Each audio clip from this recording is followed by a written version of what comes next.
Bismillahirrahmanirrahim. Assalamualaikum warahmatullahi wabarakatuh. Bagaimana kabar kalian semua? Semoga sehat walafiat. Bismillahirrahmanirrahim. Awalan hayyibin aswahan alladzi qad ata'na nikmatan katsiratan wa hidayatan an najdu fi hadzal makan al-mubarak. Secondly, salat and salam to Prophet Muhammad sallallahu alaihi wasallam, who has from the darkness to likeness as will in next world. Ketiga kalinya hadirnya saya di sini, saya akan membawakan taujih yang berjudul kemuliaan makan sahur. Sebelum saya melanjutkan taujih saya mau nanya dulu, kalian semua udah ngerti nggak apa itu makan sahur? Jadi, makan sahur adalah waktu penting untuk mengisi energi sebelum kita menahan diri agar kita tidak makan dan minum selama kita berpuasa. Makan sahur juga sangat penting bagi tubuh kita agar tubuh kita itu tidak sakit, tidak lemas, tidak letih, tidak lesu ketika kita sedang berpuasa selama 1 hari penuh. Oleh karena itu, ketika kita makan sahur, kita diwajibkan untuk memilih makan makanan yang sehat, yang bergizi, tidak makan makanan yang seperti minyak-minyak karena dapat membuat kita batuk selama kita berpuasa. Biasanya orang-orang itu makan sahur ketika subuh-subuh ya, subuh-subuh itu. Nah, karena Rasulullah menganjurkan kita supaya kita mengakhirkan makan sahur. Maksudnya apa mengakhirkan makan sahur? Yaitu kita makan sahur ketika saya kan ada tuh musola atau masjid atau langgar menyebutkan kata imsak gitu. Rasulullah menyuruh kita sahur di waktu itu supaya kita tidak setelah sahur kita tidak tidur lagi, karena Rasulullah takut ketika kita tidur lagi kita lupa untuk bangun salat subuh. Adapun Al-Quran yang menjelaskan tentang puasa yaitu dalam surah Al-Baqarah ayat 183 yang berbunyi, A'udzubillahi minasyaitonir rajim. Bismillahirrahmanirrahim. Ya ayyuhalladzina amanu kutiba 'alaikumusyamu kama kutiba 'alal ladzina min qablikum la'allakum tattaqun.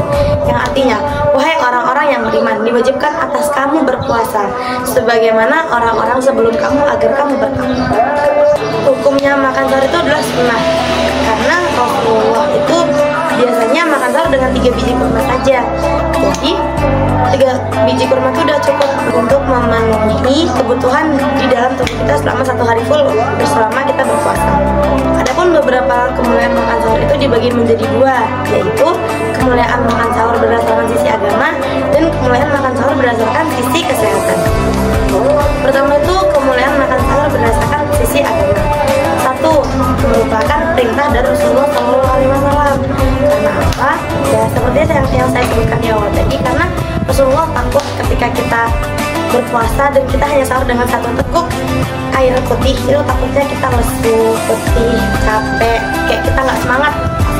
Yang kedua, ketika waktu sahur itu adalah waktu yang sangat mustajab untuk kita berdoa dan berzikir, karena di waktu itu malaikat turun dari surga untuk mencatat kebaikan kita. Kita mendapatkan rahmat dari Allah Subhanahu wa Ta'ala dan malaikat. Maksudnya kita mendapatkan rahmat yaitu bayangin kita malamnya habis sholat tarawih, habis tarawih kita tidur. Terus itu kita niatkan nih kayak, ya Allah, saya tidur pada malam hari ini supaya saya besok bisa melaksanakan ibadah sahur sebelum kita berpuasa. Itu pun udah dicatat 1 pahala sama Allah, walaupun situ kita hanya niat, baru niat saja, belum kita melaksanakan. Apalagi kalau kita udah melaksanakan, apa nggak makin banyak pahalanya. Makan sahur itu membedakan kita antara ahli kitab agama Islam dari ahli kitab lainnya. Contohnya kan kita puasa nggak cuma umat Islam ya, punya puasa umat yang orang Yahudi dan orang Nasrani juga punya puasa. Tapi waktu sahur lah yang membedakan kita dengan orang-orang tersebut. Puasa merupakan suatu hal yang penuh berkah ya. Bayangin kita 1 tahun itu 12 bulan, kita hanya selama 1 bulan saja kita melaksanakan ibadah sahur.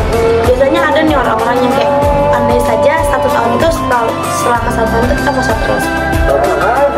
Sekarang saya akan menyebutkan keutamaan puasa berdasarkan dari sisi kesehatan. 1, makan sahur menghindari kita dari yang namanya pusing ketika kita menjalankan ibadah puasa. Misalnya nih kita nggak makan sahur ya sebelumnya gitu, terus siang-siang jam 12 siang kita kayak capek, pusing, sakit kepala gitu. Jadi kita wajib makan sahur ya teman-teman, walaupun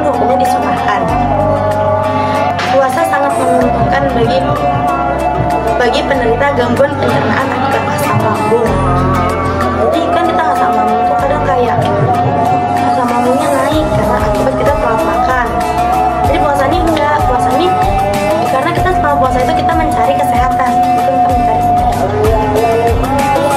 Makan sahur juga bagus bagi orang-orang yang membutuhkan berat badan khusus, seperti orang underweight.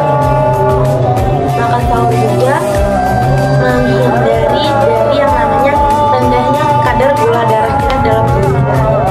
Sekian tauji dari saya, kurang dan lebihnya mohon dimaafkan. Assalamualaikum warahmatullahi wabarakatuh.